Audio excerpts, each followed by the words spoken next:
Squad, beautiful people, welcome back to yet another, the third episode here of United by Stoke for 2022. The man, the legend, the myth is back in the building with me, myself, and I. Hell yizzo. And today we are going to talk about brick and mortar versus online in the physical world meets the metaverse of 2022 and how what we learned from last year actually producing and creating our first actual virtual store, as well as I don't want to say virtual. I meant to say online store, but it might as well be virtual. Brick and mortar. Yeah. And then as well compared to our brick and mortar store, which we created this summer in Shuswap in beautiful British Columbia, Canada. Yeah. So on that note, Shane's going to kind of give us his vibe. Yeah, peeps, welcome again to United by Stoke. We're, stoked to be here. That's why it's the name of the damn podcast, fam.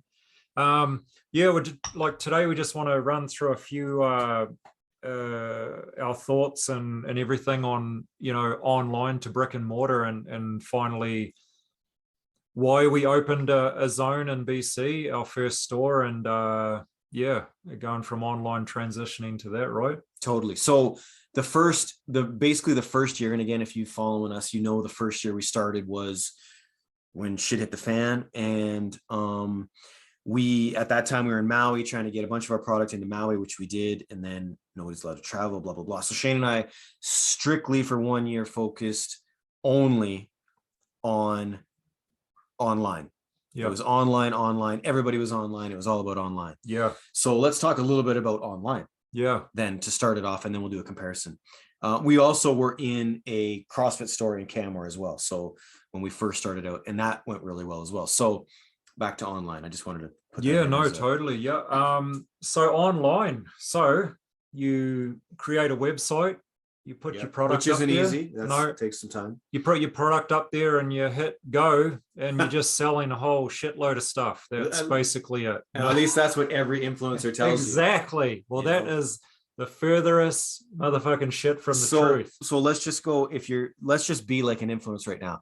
Let's just pretend we're on TikTok and you're scrolling through, and we'll give you the fucking lowdown of what they claim about online.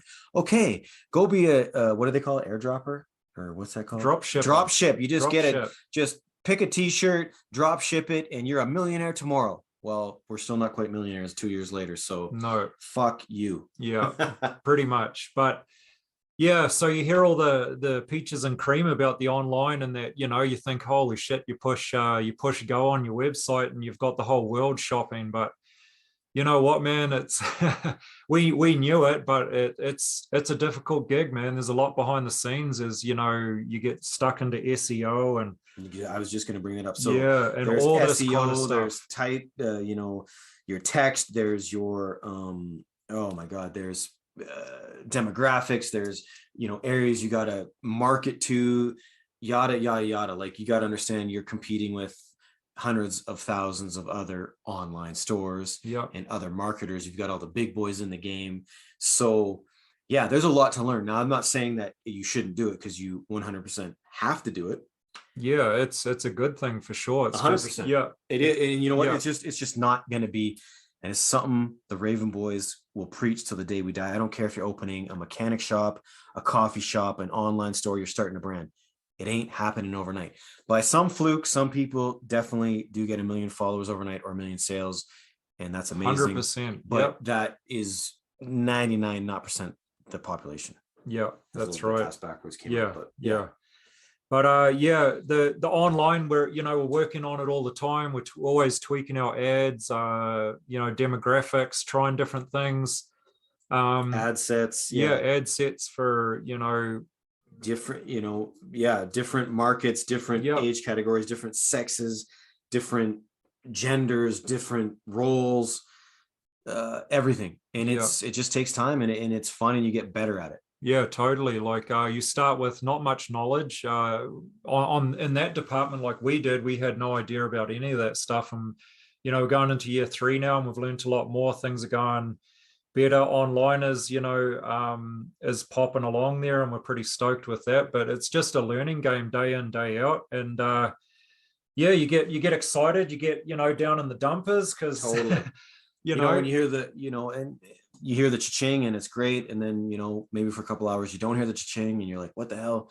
And also, not just so much the ads and targeting, we got to talk about the back end a little bit too, because there's inventory, there's pictures, there's website design, there's, so on and so forth. Shane can speak to some of that back end stuff, like inventory. I mean, we do it 30 times a day, and next thing you know, we're still missing one, or there's 3 extra, or crazy. It's like the old lost sock in the washing machine. Totally. Man, it's like 2 go in, only 1 comes out. So we get in there, we double check and mark all our inventory down, make sure numbers are right, and then we get to a point where like, holy shit, man, that's not even there, and that might have sold or something, and then somehow it gets missed. Yeah, it's like it gets missed, man. And so you're always on the back foot, but trying to move forward as well. Yeah. So the whole part of online is this: there is drop shipping, there is a million different ways to do things. You can pick the coolest little pen that comes out and try to flip that.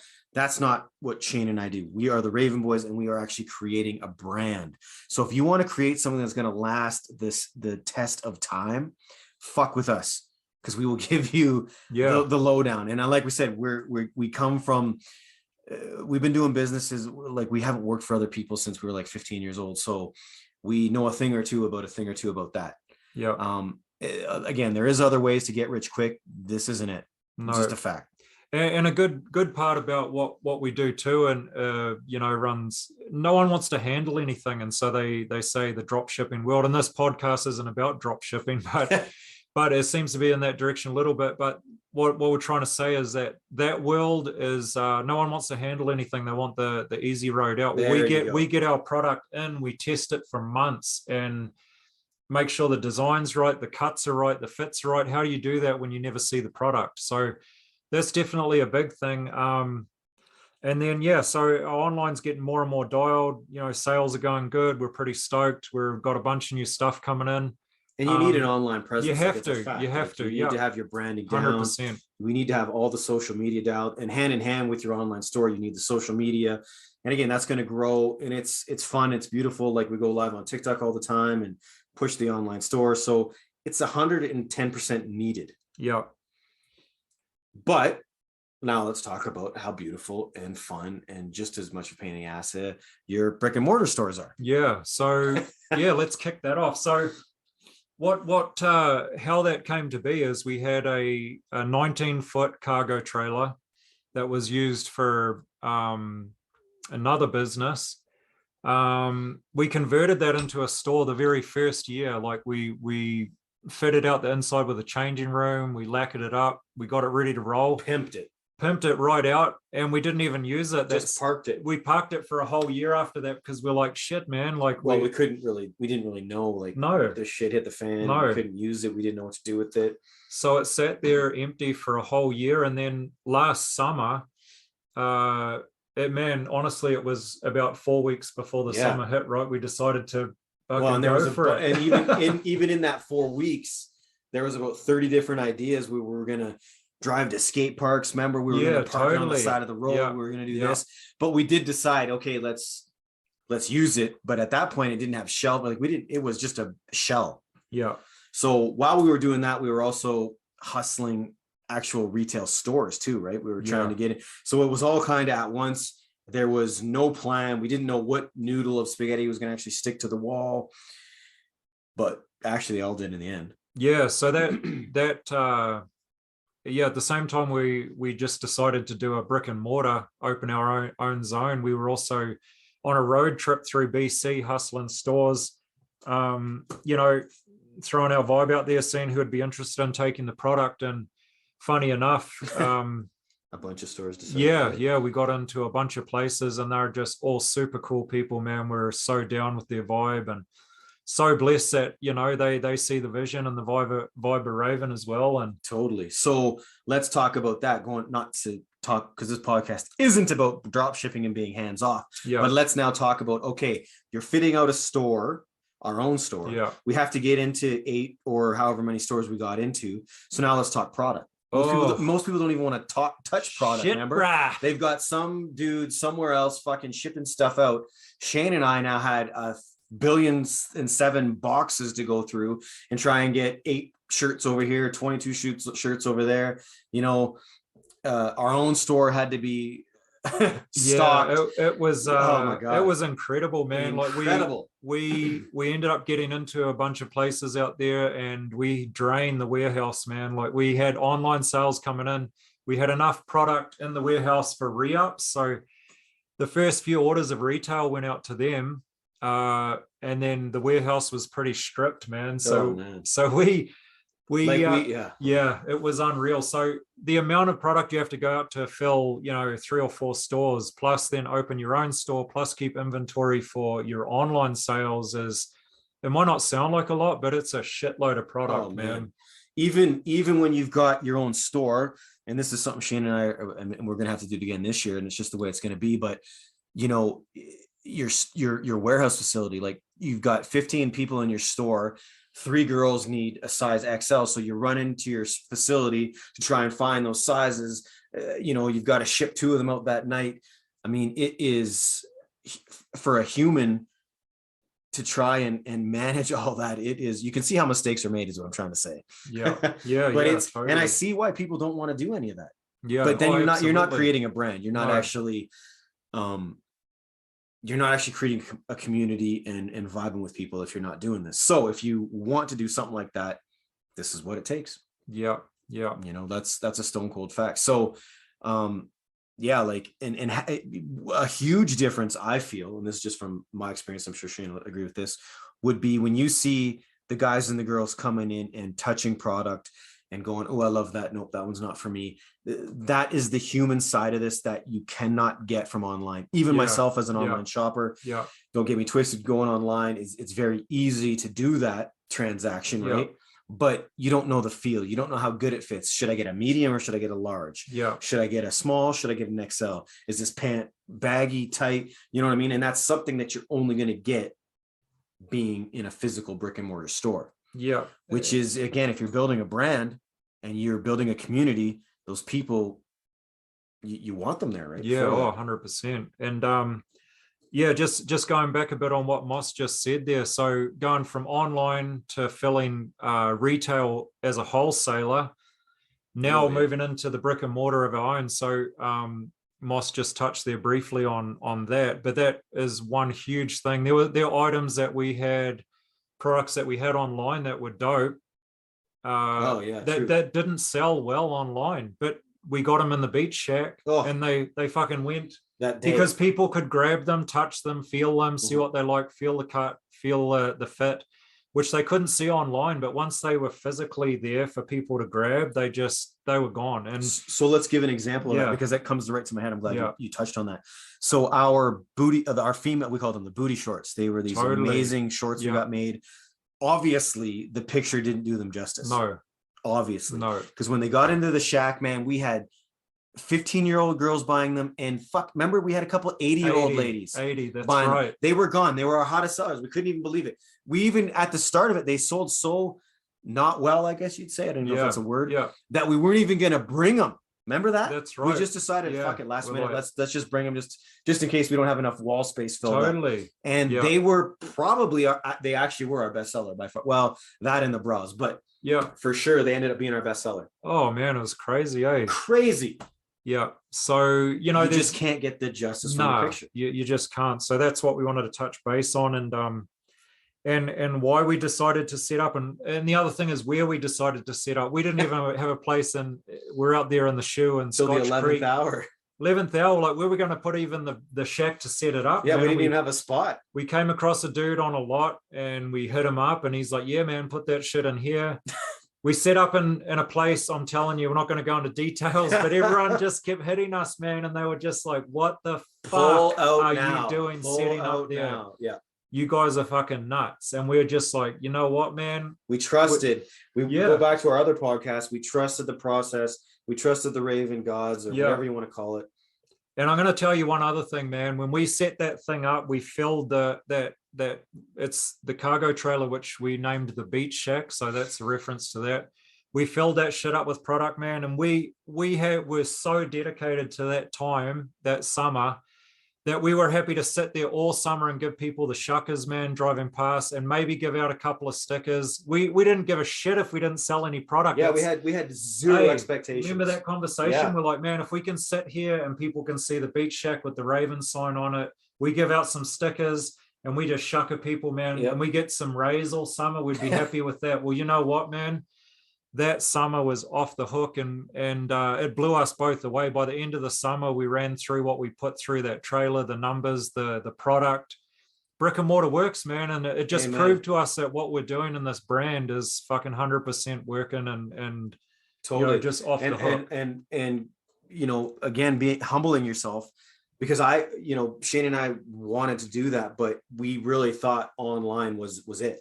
Yeah. For a while there, I was like, man, we love the idea we came up with, but we said there was zero expectations. We're like, are people going to stop by? Is this still a thing? Yeah. Are people going to come to a store? Yeah, and I don't mean to cut you off there, but the reason we had doubts, and this is why you shouldn't fucking listen to everybody, is because everyone said brick and mortar's dead. Exactly. Brick and mortar is fucking dead. And we were just like, why don't we give it a shot, man? Like, we got nothing to lose. And there was nothing else to do. Remember? Everything was shutting down. The world was going fucking upside down.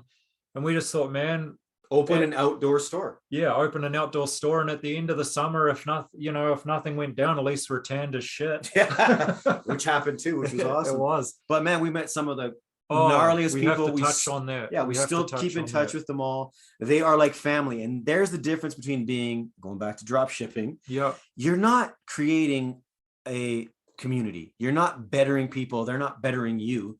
You might be making some bank. And if that's what you're in it for, amen, rock it. That's not what Shane and I are for. We just said to you, we went out there, we dedicated 3 months, 4 months of our life to say, hey, if we don't make a single sale, we're cool with that. Totally. Like we said that. Yeah. So that people could see, dead. If you go on our social media, you'll see it. It's just this huge trailer with our big logo on it. We thought, well, be like McDick's, right? And people at least see that. Totally. That's all we were hoping for. Yeah. But lo and behold, and this is why we bring the whole podcast up, because if you're in this position, don't sleep on brick and mortar, man. Don't. Yeah, no, that's right, man. And the other thing that comes along with it, which you can never get online, man, is like me and Moss, we have our vibe, and that's what the brand's based on.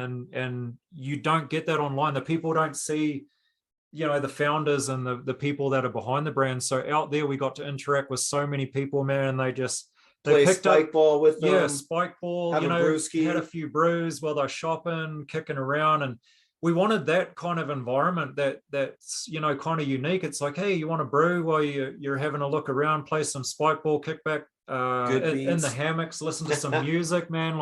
And that's what we created. But also the vibe that Moss and myself give off, people understand the brand and who we are and what the brand's about. That you'll never get online. Never. You just can't, because maybe if you go, try to do Zoom meetings or something. Yeah, but face to face, man, interacting with people was just it was next level. That's it. That's all. Yeah. I'm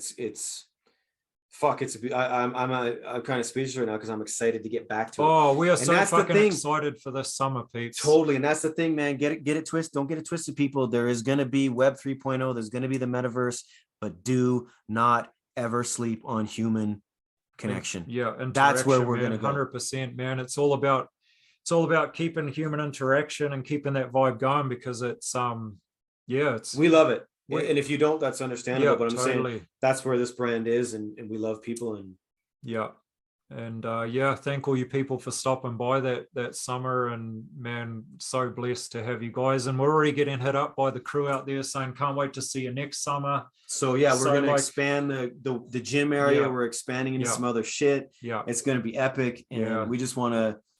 People are going to put smiles on our faces, and we're just going to do the same for them. Yep. So on that note, Moss, I think we've wrapped her up, eh? Holy smokes, guys. As always, my last final three, we're going to love each other more. We're going to care for each other more. We're going to pay it forward. However you decide to pay that forward, that's up to you. Hug, kiss, buying somebody a donut, a coffee, whatever. It's up to us to change the world, peeps. Love you. Shane, the fee.